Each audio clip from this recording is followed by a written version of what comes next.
and can begin to see the people as yous and not as just a class of people to be abused or whatever, or profited off of, that's how you actually solve the problem in a big way.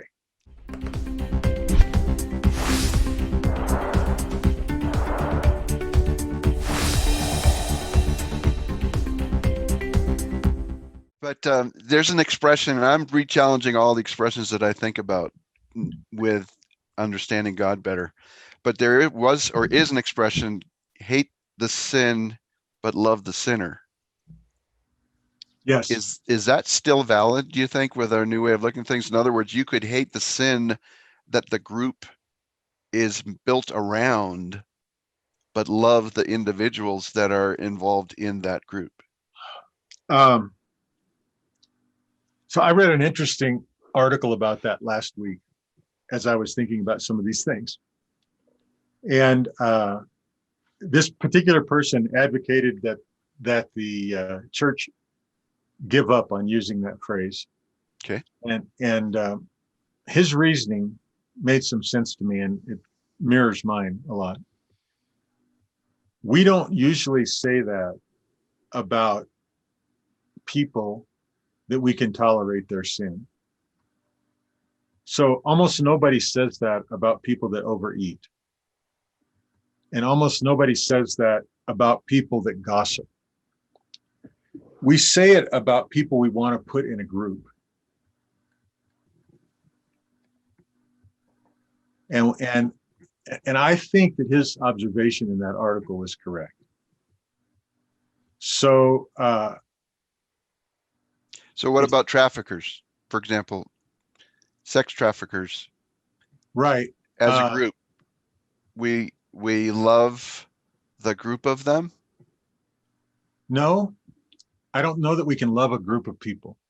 I think we recognize, I'm not advocating, like, sex trafficking is bad. It shouldn't happen even once. I don't think we have to compromise that at all. If I could drop a dime on a phone call and have an entire sex trafficking ring arrested and put in prison, I would do it in a heartbeat. And I wouldn't feel like I was violating anything relative to love. But I don't know if I can be trusted hating the thing that I identify a group of people with. Hating sex trafficking? No, hating the thing I'm identifying a group of people with. Sex trafficking is an issue. I can hate the issue. But when I identify a group of people with it, I just don't trust myself. With that expression, love the sinner but hate the sin. I mean, the sex trafficking is the sin, I guess, in this sense, and it's the people that are involved with it that we're trying to love, but we're not agreeing with or saying that it's okay for sex trafficking to happen. Right. So it's a little fuzzy for me to throw that one out yet. Can I say something? Sure. Please. Okay. So one of the things that I do, and when I teach, all of these groups have agendas behind them, whether it's sex trafficking or, abortions, whatever. There's a certain amount of momentum and an agenda behind it that drives it. And so I like to come against their agenda and not the people, because if I'm gonna be able to share Jesus with somebody who has a real belief that abortion is okay, and it doesn't matter what time frame, it doesn't matter if you're using it for birth control, you can have an abortion. I can be against that agenda.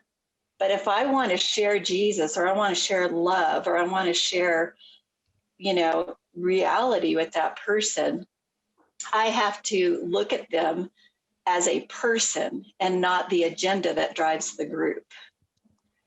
And so you can use that for anything: politics, religion, cultural dispositions that we're going through. You know, the big one on my heart right now is the gender fluidity. What the heck is that about? You know, there's nothing scientific to that. It's parents forcing their kids into all kinds of things. And I find it as an agenda disgusting.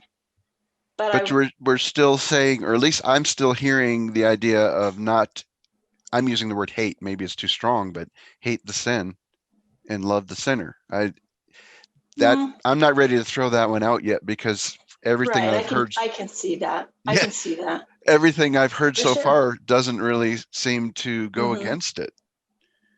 And I heard what you said, Larry, about certain sins, you know, maybe we're okay with, but others we aren't.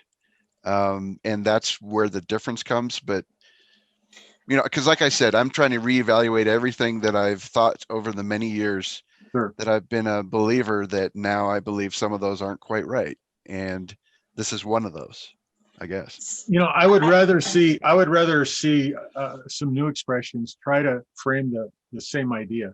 Yeah. Like, for instance, fight passionately against the sin, but fight passionately for the sinner. Or right, because what you if don't we want could, the sinner. You don't want, quote unquote, the sinner. To me, it's the issue of being outside or inside of Christ. What did Christ do on the cross? All those people are in Christ, and so, you know, hating the sin and loving the sinner. I don't know if I would throw that out, Ronnie, but for me, I don't want to hate an individual. Right. You know, I just don't want to do that. And I don't want to alienate them by letting their sin define them, I guess. Right. So part of it would be, if you're able to work in a discussion with an individual, try to help them see that they are an individual, and then maybe they aren't believing every single thing that the group is suggesting, and take it little by little rather than. I would also like to re-examine what sort of motivation the hate provides. Does it really make me do anything, or do I just want to feel superior? Expressions are just a way to get a concept across quickly. I mean, I think. And so the idea of sex trafficking, we use that. I mean, we picked a very difficult challenge that should be pretty obvious that nobody needs to be for. You know, I'm not for sex trafficking in any way, shape, or form. Well, if it provides for their family. It's too big a compromise for that positive. Okay. So, I mean, that's an obvious one, maybe. And then we start with that to get a concept, and then we start parsing it out as it gets closer and closer to us, right? Yeah. Yeah. But anyways, I've monopolized enough time. Thank you. Okay. Anybody else? Does it seem realistic that we could judge less than we do?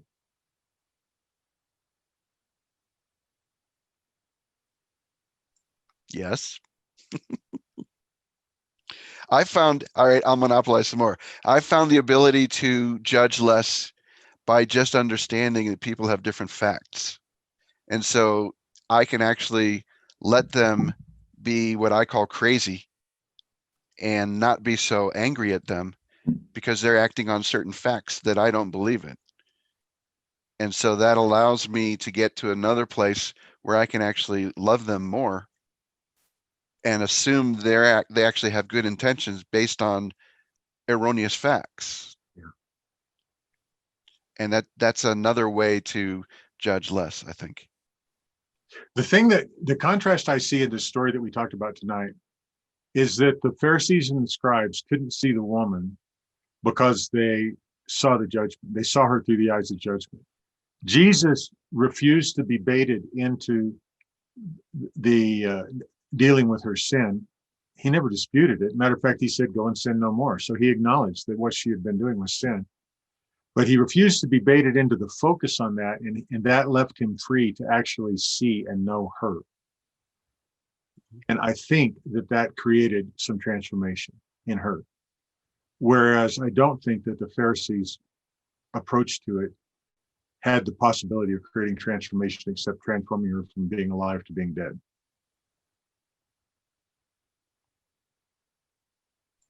Can you hear me now? Yeah.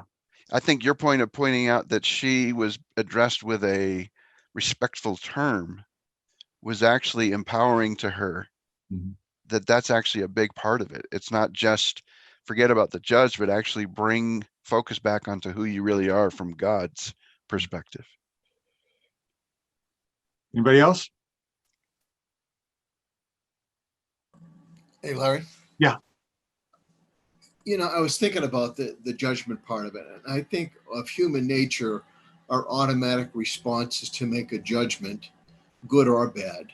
I mean, it's just almost an instant thing that happens when we're seeing something that we agree with or disagree with. So I think what we're talking about is if the judgment is harsh and it's not ours to give, that's where check and balance has to come in. And you go to the Lord, if needed, you ask for forgiveness. But, I have to be honest, there's many times I find myself running into a quick judgment because of something I find very distasteful or wrong, Let me ask you a question, Tim. When you've done that, because I know you are a self-reflective person and you're honest and all that kind of stuff. When you have done that, have you ever run into situations where you realize later that quick judgment actually denied you some of the facts of the case or made you less effective? Absolutely. That's kind of the sense that I have is like what's accomplished. So like Richard, your illustration where you're protecting a person or we're protecting one another, that's got an obviously good goal in it. And I don't have a beef with that. But that also speaks to something that the story talks about, which is being directly involved and treating people like people and caring for their lives. To sit back and watch something on the news and let myself render a judgment about that doesn't affect those people in the least positively. All it does is it crystallizes something in me or puts a scale over my eyes that I think I could probably be better off without. So that I guess partly it's the remote judgment too. It's when you have a chance to deal with the person as a you and you still choose to deal with them as a class or an issue. That's what I'm hoping we get challenged to rethink.